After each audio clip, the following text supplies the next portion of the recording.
Hello everyone, how are you doing? This is MD Tech here for another quick tutorial. In today's tutorial, I'm going to show you guys how to go about logging out of your Facebook account from all devices on your iOS or Android device. So if you want to sign out of any other sessions that you're presently signed into, in today's tutorial I'm going to have you guys covered. And without further ado, let's go ahead and jump straight into it.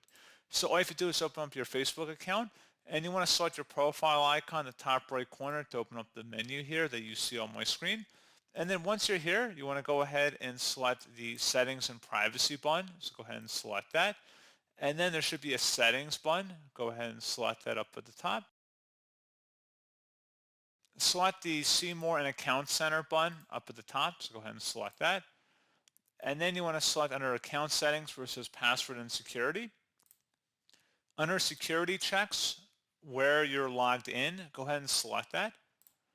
And then it'll tell you all the devices you're presently signed into. So if you go ahead and select this little account button in here, select the Select Devices to Log Out button, and then you can check mark all of them or select all and then select Log Out, and that is all you'd have to do.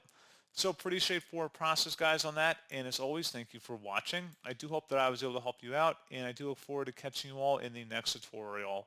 Goodbye.